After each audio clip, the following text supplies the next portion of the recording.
Battery rickshaw চলাচল বন্ধে হাইকোর্টের আদেশের বিরুদ্ধে আপিল বিভাগের চেম্বার আদালতে আবেদন করেছে রাষ্ট্রপক্ষ।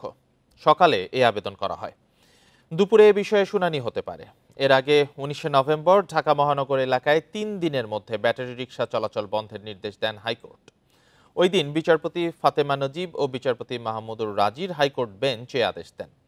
একই সঙ্গে ঢাকা মহানগর এলাকায় ব্যাটারি রিকশা চলাচল বন্ধে কর্তৃপক্ষের নিষ্ক্রিয়তা কেন বেআইনি হবে না তা জানতে রুল জারি করা হয়।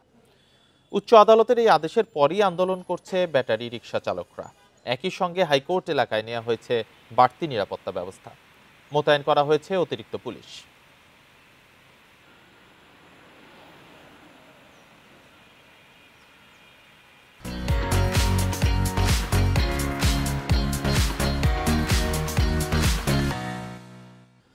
এ নিয়ে আরো জানাতে হাইকোর্ট চত্বর থেকে যুক্ত হয়েছেন সহকর্মী আদিলুর রহমান। আদিলুর, রাষ্ট্রপক্ষের আবেদনের শুনানি তো দুপুরে হতে পারে, এই বিষয়ে কি জানতে পেরেছেন?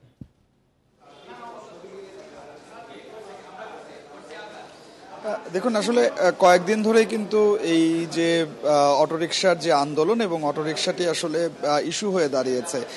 দফায় দফায় অটো চালকরা আসলে আন্দোলন করছেন এবং আন্দোলনের ঢাকা কিন্তু আসলে এক ধরনের অবরুদ্ধ হয়ে থাকছে। আপনাকে একটু যদি আমি আসলে অতীতের ঘটনাটি আসলে বলতে চাই, সেটি হচ্ছে যে এই অটোরিকশা বন্ধের জন্য মূলত পায়ে চালিত যে রিকশা বা ঢাকা সিটি কর্পোরেশনের ইউনিয়নটি আছে, তারা মূলত একটি রিট করেছিল হাইকোর্টে। সেই রিটের পরিপ্রেক্ষিতে কিন্তু গত মঙ্গলবার অর্থাৎ 19 নভেম্বর হাইকোর্টের একটি বেঞ্চ তারা রায় দেয় যে 3 দিনের মধ্যে ঢাকা মহানগরী থেকে সব ধরনের অটোরিকশা সরিয়ে ফেলতে হবে।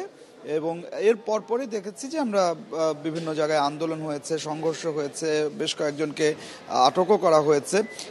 এই যে এক ধরনের অস্থিতিশীল পরিস্থিতি আসলে তৈরি হয়েছে, এর পরিপ্রেক্ষিতেই আজকে গতকালকেই আমরা আসলে জানতে পেরেছিলাম যে আজকে চেম্বার আদালতে রাষ্ট্রপক্ষ এই যে রায়টি হয়েছে এই রায়ের বিষয়ে তারা আবেদন করবেন।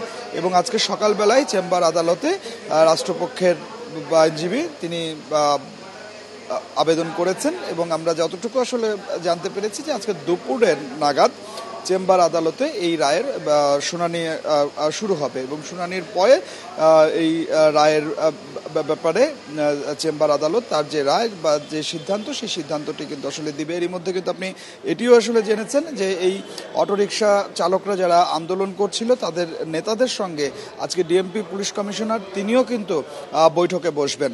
অর্থাৎ এই যে একটা অস্থিতিশীল পরিস্থিতি তৈরি হচ্ছে অটোরিকশা চালকদের জন্য, ঢাকা অবরোধ হচ্ছে, সড়ক অবরোধ হচ্ছে, রেলপথ অবরোধ হচ্ছে, এটি থেকে আসলে কিভাবে জনভোগান্তি আসলে কমানো যায় এবং ভোগান্তি যাতে না হয় সেই ব্যাপারেই কিন্তু আসলে আজকের যে সিদ্ধান্ত, সেই সিদ্ধান্তটি আসবে। তবে সবাই অপেক্ষা করছে যে চেম্বার আদালতে শুনানির পরে আসলে বিচারক কি রায়টি প্রদান করে থাকেন। তবে এরই মধ্যে আমরা অটোরিকশা চালকদের পক্ষ থেকে যেটি আসলে জানতে পেরেছি যে তারা আজকে মূলত ডিএমপি পুলিশ কমিশনার এবং আদালত এই দুটি সিদ্ধান্তের উপরে তারা নির্ভর করে আছেন এবং তারা বলছেন যে এই রায়ের পরে আসলে তারা তাদের যে নতুন পদক্ষেপগুলো আছে সেই পদক্ষেপগুলো গ্রহণ করবেন। আপনাকে একটু বিষয় বলে রাখি যে আজকে আমরা যেটি লক্ষ্য করতে পারছি যে আজকে এই যে রায়, এই রায়কে কেন্দ্র করে হাইকোর্ট এলাকায় ব্যাপক নিরাপত্তা ব্যবস্থা বাড়ানো হয়েছে। অতিরিক্ত আইন শৃঙ্খলা বাহিনীর সদস্যদেরকে এখানে মোতায়েন করা হয়েছে। একদম হাইকোর্ট গেট থেকে শুরু করে সুপ্রিম কোর্ট গেট থেকে শুরু করে পুরো হাইকোর্ট জুড়ে কিন্তু আসলে এক ধরনের বাড়তি যে নিরাপত্তা ব্যবস্থা, সেই নিরাপত্তা ব্যবস্থা নেওয়া হয়েছে। আমরা আইন শৃঙ্খলা বাহিনীর সঙ্গে যখন আসলে কথা বলছিলাম, তারা যেটা আসলে বলছেন যে এই রায়কে কেন্দ্র করে কোনো একটি মহল যাতে কোনো ধরনের অপ্রীতিকর ঘটনা ঘটাতে না পারে, সে কারণেই পুরো আদালত চত্বরে যে বাড়তি নিরাপত্তা ব্যবস্থা, সেই নিরাপত্তা ব্যবস্থাটি নেওয়া হয়েছে। অর্থাৎ সব মিলিয়ে যেটি আসলে বলা যায় যে এখন রায়ের জন্য দুপুর পর্যন্ত অপেক্ষা করতে হবে।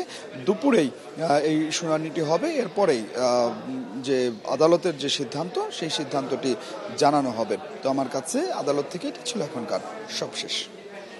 চেম্বার আদালতে রাষ্ট্রপক্ষের আপিলের বিষয়ে জানাচ্ছিলেন সহকর্মী আদিলুর রহমান।